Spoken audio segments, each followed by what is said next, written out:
You were born in Sicily in the early 1900s. They told you honor is everything. No, honor is when you cut a neighbor over a stolen goat and call it tradition. Village life, dust, poverty, omertà. Silence is gold. Literally, talk too much and you disappear. And Olive Grove keeps secrets better than any court. Omertà isn't just a movie mood. It's a real code of silence tied to fear, survival, and loyalty to your own over the state. One more reason courts feel far away and useless in places like this. There's no real state here. There's land, and almost none of it is yours. Latifundia, huge estates, feels like an ocean. The owner is somewhere in the city, or on the mainland. He doesn't know the smell of sweat in August. He knows numbers, rent, shipments, missing sacks. And between the peasant and the owner sits a ladder of middlemen. Every rung takes a cut, like air, like a tax. That latifundia world runs on distance and weakness. Absentee owners, fragile contracts, and a countryside where protection becomes a service because official enforcement is slow, selective, or simply not coming. Your father is a gabellotto, not a farmer, not a laborer, a broker. He takes from everyone and produces nothing. Perfect business. He leases land from the landlord, then sells access to others. Not land, access, water, seasons, the right to work without getting corrected. Payment comes in cash, grain, favors, and silence. You learn by watching. Faces, not books. The wider the smile, the deeper the fear. The longer the pause, the more a decision has already been made. In this system, work is never just work. It's permission. Who gets a strip of land this year? Who gets water first? Who gets warned? Who gets corrected? And permission is always priced. The estate has guards, campieri, field watchers, private men with guns and quiet authority. They're not police. Worse, police at least writes papers. These men write in memory. They walk the borders, check gates, count sacks. They know who stole a little for the kids. They know who can be forgiven and who must be made an example so everyone remembers the order. You don't argue with them, you greet first. A uniform doesn't matter here, function does. Rural guards like this fill the gap between paper law and real control, especially where the landlord is far and the harvest is everything. Seasonal work turns a year into pain. Summer is wheat and heat, dust in your throat, hands cut by straw. Autumn is grapes and olives, fingers black with juice and oil, backs bent under sacks. Winter isn't rest, winter is debt.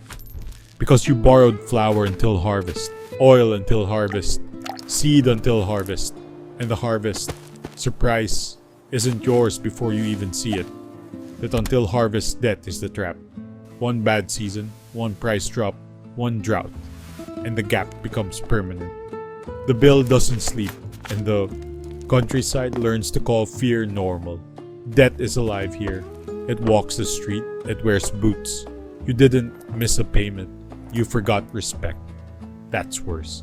Money can be borrowed, respect can't. And sometimes the state remembers it exists. Taxes, papers, collectors, conscription. Carabinieri show up, and the village goes cemetery quiet.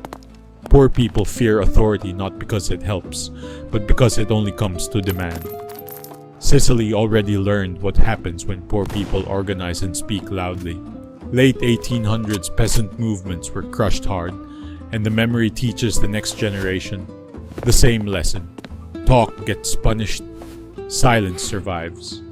Then comes initiation, finger prick, blood on a saint's image, fire. You hold the burning card and swear. Now you're a man of honor, or just a kid with a burned hand pulled into a secret club. Rules are simple. Say too much, you become a problem. See too much, you become a problem. Problems get solved so they stop being problems. The ritual isn't about poetry. It's about binding you to the group and making speech feel like betrayal. In a place built on silence, that's the real lock. Your gear, a lupara, a cut-down double barrel. Not cinema, metal, wood, oil smell, cold weight, 2 shots, and then a long pause where a man has time to rethink his life. A flat cap. Pulled low, you look dangerous. Pushed back, you look like a harmless peasant. One item, 2 masks, a knife, cheese, rope. Sometimes a fate, a poor man's multi-tool. Rosary beads, prayer and alibi. I was at church. The priest will confirm. The priest usually will. The priest also lives in this village. He also wants no trouble. Even the names tell you the truth. Lupara points back to the countryside. Wolf hunting, farm life, rural violence, not glamour. The tools are ordinary on purpose. Ordinary things hide best. You grow up watching how order is built, not by law, not by work, by control. Who gets water? Who grazes goats? Who parks a cart at the market? Who sells fish? The market is real, not stocks, idiot. Fruit, vegetables, fish. Shade under a tarp. A cool spot by the wall. Want to sell? Pay. Don't want to pay? Your cart breaks or burns. Or you suddenly learn walking hurts. Accidents happen. They happen a lot. Control doesn't need speeches. It needs choke points, water schedules, stall locations, safe transport. A permit that never arrives unless someone helps it arrive. Your first job is collecting pizzo. You walk stall to stall, smile, short words. They smile back and pay. Everyone's happy, almost business, almost legal. The one who won't pay gets a hint, not a lecture, a hint. Sometimes spoiled goods, sometimes a sign on the door, sometimes silence so heavy the man comes back on his own and says, I understand. That's how it stays alive. Not constant violence, but routine. A payment becomes as predictable as rent, and fear becomes as ordinary as bread. Your boss is a don. He doesn't work with his hands. He sits in a chair and decides who gets to live quietly and who won't. He speaks little. He watches a lot. The room always has someone who knows how to be silent the right way. You want that chair? Of course, everyone does. But you don't buy it. You sit your way into it. Years. Nerves. Other people's mistakes. Promotion isn't medals. It's whether you bring heat, whether you keep your mouth shut, whether you can be controlled, whether you survive. Vendetta. A neighbor killed your cousin. Why? No one remembers. 2 generations ago, but memory here is longer than life. You must answer. If you don't, you're weak, and weak gets eaten. You do what you're told. Quick moment, then emptiness, and then you realize it wasn't an ending. It was a schedule. Now they wait for your mistake. Tradition. Hatred passed down like inheritance. The price of that tradition is that it never ends. Somebody is always next, and everybody grows up learning where not to stand, what not to say, which eyes to avoid.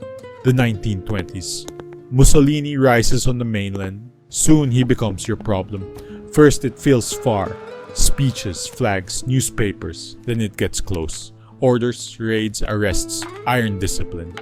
Fascists decide the mafia is disorder. They start cleaning with the lists and night visits. Your Don, who felt eternal yesterday, becomes a man in cuffs. Honor? What honor when you're being hunted with dogs and paperwork? The state tries to prove it can be relied on. Palermo gets Cesare Mori, the Iron Prefect, and the mid-1920s become a showcase of raids, mass arrests, and forced obedience. So you run. America. Running isn't shame. Having no exit is shame. A ship out of Palermo. The hold stinks of vomit and fear. 2 weeks of hard bread and quiet dreams. Ellis Island. Lines. Doctors. Questions. Your name is too long. Too Sicilian. Now you're Vito. Congratulations. You've been simplified like a product. And the family myth comes later. Inspectors didn't invent names on the spot. They used ship manifests. Names usually got simplified afterward. By landlords, bosses, clerks, or by you, because being shorter is safer. Little Italy, same faces, same rules. Just more money and more people who think they're untouchable. First job, hauling crates at the market. Honest labor, funny. A week later you're helping keep order. Same scheme, bigger city. New York packs people into tenements and the crowd makes your own feel like the only lifeboat. Brokers and middlemen still exist too. Different language, same teeth. New York, 1920. Prohibition. America bans alcohol. brilliant. They build a gold mine for men who don't believe in bans. People want to drink, always did, always will. Demand goes underground. Underground you find warehouses, roots, men who don't see for cash, and men who do see and get tired of living. Speakeasies. A door, a code word, a false wall. Jazz, smoke, glitter. Empty smiles. You stand at the entrance, not as a star, as a lock. The ban lasts 13 years. It ends only when the 21st Amendment repeals it in December 1933 after cracks like the Cullen-Harrison Act already admit the thing everyone knows. The market doesn't vanish, it just changes hands. Competition shows up fast. Irish crews want your corner. Other crews want your corner. Everyone wants the pie. Talking ends quickly. Gunshots start. Not every day. Often enough that you stop flinching. A street shootout isn't cinema. It's chaos. Screams. Shattered glass. People dropping in stupid ways. Next day, the sidewalk gets washed and the city pretends nothing happened. The papers turn it into entertainment because headlines sell and fear sells too. The city learns to swallow violence the way it swallows smoke. The Thompson. The famous symbol. Newspapers love it more than truth. Newspapers love gangsters. The public reads it like a series. You're a star. The only camera is a morgue slab. Wall Street crashes. America gets poor. You get richer. The worse the country feels, the better men like you do. People drink more, gamble more, despair more. You sell forgetting. Expensive. You learn the real weapon isn't metal, it's need. Need makes people obedient. 1930 to 1931. The Castellamarese War, Masseria versus Maranzano. Two old bosses split New York like a card table. You're in the middle, bad place. Betrayal comes from your own side, because enemies are predictable. Friends smile, shake hands, and write your name down when you become inconvenient. In this life, proof isn't required. Suspicion is enough. April 1931 takes Masseria out. September 1931 takes Maranzano out. After that comes the commission and the cold idea of governance. Share power, reduce open war, protect profit. A restaurant ambush. You came to eat. They came for something else. Tables flip, plates fly. People crawl, because the floor is the only honest place in the room.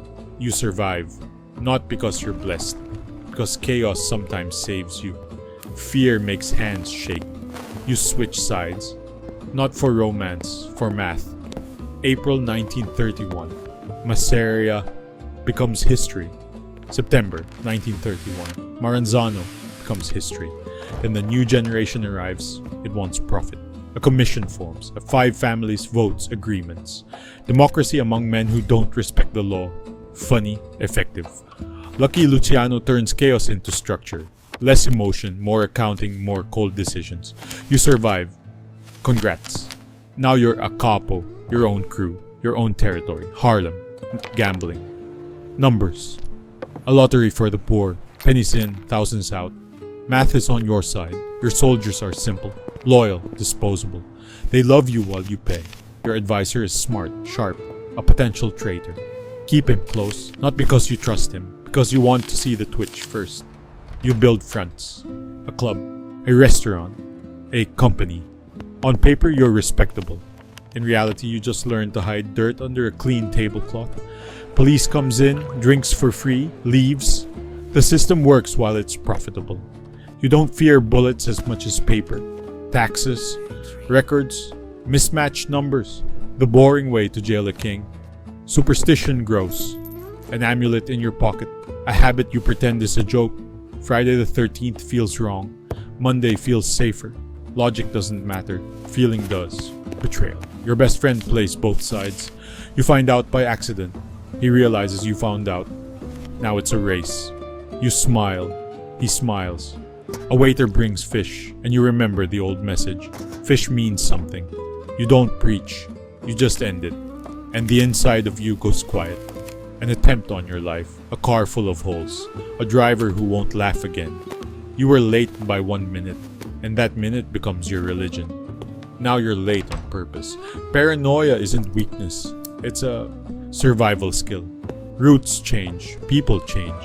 Sleep becomes shallow. Your wife pretends she doesn't hear you waking up at every sound. Prohibition ends, alcohol becomes legal. Your main river dies. You pivot to new choke points. Unions, docks, shipping, contracts. You get older. Knees, back, stomach. You can control men, but you can't control your own body. That's the joke. You keep going to church. Confession. Donations. Bless me, Father. The father nods. A roof fund. Helps everyone pretend the world is fair. Endings here aren't glorious, they're ordinary. You sit in your restaurant. Your place. Your table. Your fork. All yours until the door opens the wrong way. Two men walk in. You recognize them. They were family. You understand before your body moves. Your hand reaches for salvation. Too slow. Short sound. Silence. The paper calls it a gang incident. Police closes the file. Your wife wears black. Your children inherit accounts and the habit of silence. Your mistress finds a new producer. The world keeps going, and you finally learn the only real rule. Trust no one, especially family.